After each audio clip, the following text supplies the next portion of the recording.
What is up, boys? My name is StevieWunderKid, and we are back with another Fast and Furious car replica build here in GTA 5. In this one, we're going to recreate Sean Boswell's 1967 Ford Mustang Fastback from the Fast and the Furious Tokyo Drift. Now, to build this car in GTA 5, we're going to be using the Vapid Dominator GTT. You can pick up the Vapid Dominator GTT from the Southern San Andreas Super Autos website for $1.22 million.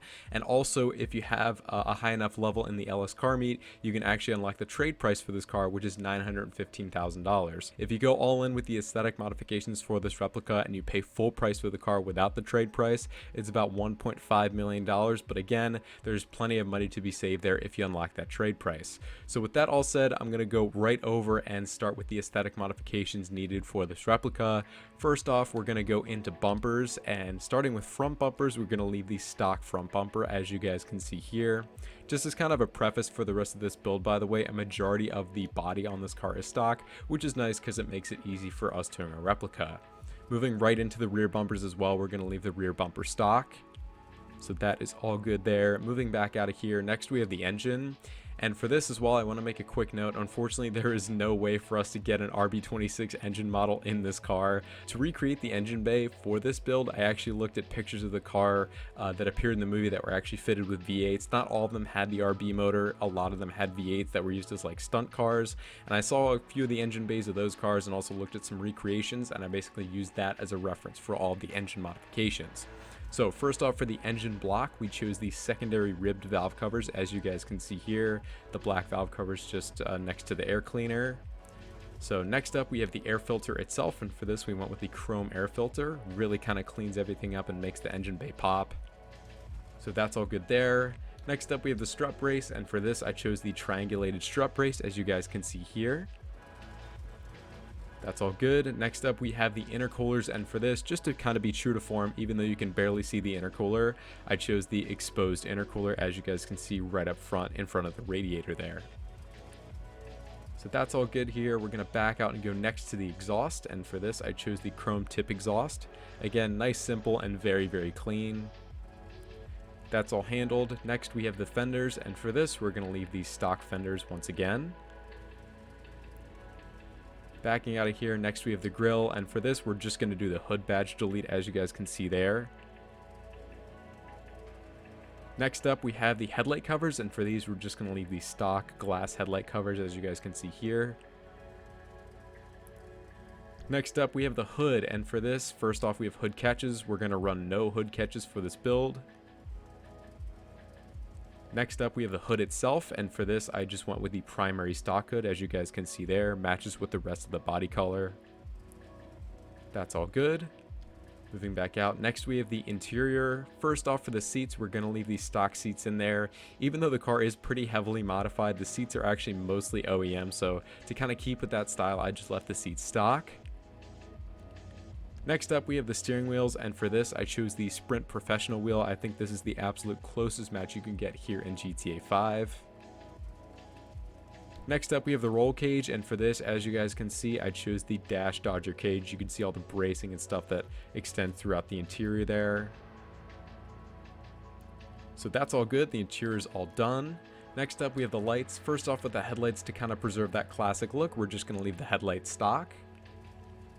Plain and simple. And then next up for the neons, pretty self-explanatory. This car didn't have any neons whatsoever, so we're just going to leave them off. Moving back out. Next we have the livery, and this is also pretty simple and also really close to the actual car in the movie. We're going to run the white double stripes, as you guys can see here. Next up we have the louvers, and for this we're going to run no louvers on this build, none necessary. Next up, we have the plate, and for this, I went with the blue on white 3 plate, as you guys can see here. Unfortunately, we can't get much closer to a Japanese plate here in GTA 5, but if you guys want to go the extra mile to recreate the actual plate number, it is 0586. So the plate's all done. Next up, we have the respray, and for this, it was actually pretty much the exact same color that we ran on Phoenix's Gran Torino. You can see in the background there. So first off, for the primary color, we're going to go into the metallic section, and it unselects it every time. I don't know why, but anyway, we're going to go down to a metallic racing green, as you guys can see here. This is going to kind of be the best base coat that I think you could use to achieve the color that was on Sean's car. So again, metallic racing green as the base. And then next up, we did do a pearlescent to kind of pull some of the color out of that. We ran an olive green pearlescent. This really cleans it up. It's not as bright as it used to be, obviously, but I think this is the closest match you can get to the paint color that was used on Sean's Mustang in the movie. So yeah, olive green pearlescent on the racing green metallic base. And then next up for the secondary color, I chose a classic carbon black. This covers some of the elements in the interior, and it also colors the valve covers that we chose earlier, and I think this is the best match you can get. So go with a carbon black in the classic category for your secondary color. Next up, we have the trim color, and for this I just went with black once again. This colors some other aspects of the interior, so yeah, black I think is the best match you're going to get here. And then next up, we have the accent color, and for this, just to kind of brighten up those gauges, I ran an ice white, as you guys can see here. So all of the colors are now done. Next up, we have the skirts. Even though they're not actually skirts, I don't know why they labeled them as such, but for the skirts, we choose the primary pillar scoop, as you guys can see right behind the quarter window there. So that's all good. Next up, we have the spoiler, and for this, once again, very plain and simple, we're going to run no spoiler for this build. That's all good. Next up, we have the splitters, and for this, all we did up front was just the chin spoiler delete, as you guys can see here. Next up, we have the sun strips, and for this, we did not run any sun strip for this build. So that's all good. Next up, we have the suspension. I always consider this an aesthetic modification, so just to kind of lower the car a little bit, I chose the lowered suspension. It gets rid of a little bit of the wheel gap, but it still really preserves the stance of the car as it appeared in the movie. So I think lowered is your best option for the suspension here. Moving back out, transmission turbo, we're not going to cover that. Next, we have wheels, and for this, there's actually a bunch of different options. There's not necessarily one best one, but I'm going to give you a few options. So the ones that I actually chose for my build are in the sports category, so we're going to go down sports, and these are actually chrome rims, and I went with the chrome Oozer wheels, as you guys can see here. I think these are really close to the style of the rims that were on Sean's car in the movie. They are pretty expensive though, so you got to keep that in mind. Some other alternates include the Duper 7 rims. Now you can run these either in chrome or just the default alloy color. I think that's another really good match. And then another match within the chrome sports section are the Endo V.2 rims, as you guys can see here. I think any of those three are really good matches. Another really good match in another category is in the track category. There's a lot of options for these, so definitely let me know what you guys ended up choosing. But going into the track category, another really good option here is the pure business rims, as you guys can see. Another really good match, really kind of achieves that three-piece look. I might actually run these for the sake of my build. I think they look way cleaner, and we're going to keep that default alloy color. As you guys can see, we'll back out. Wheel color, just leave the stock alloy unless you choose one of the chrome rims that I showed you earlier. So that's all the wheels handled. That's all done there. Next up, we have tires. First off, going into tire design, we're just going to leave them stock, plain and simple.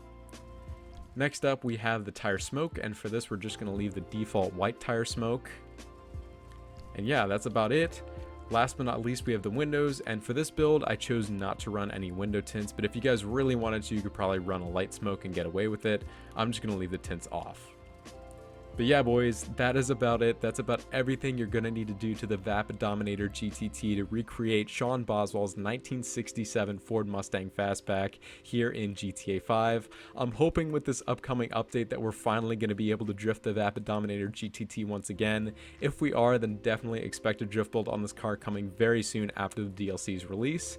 But yeah, boys, with that being said, I hope this video was helpful and informative for you. If you enjoyed it, and if you have any suggestions or feedback or whatever you want to do, leave a like on the video and leave any opinions down in the comments. Thank you all so much for the support on the channel as of recent. I'm really excited to make more videos and more content surrounding my replica builds, as well as content on the upcoming DLC as well. Really excited, lots of big things coming. Thank you all so much once again, and have an awesome day. I'll drop the shit back.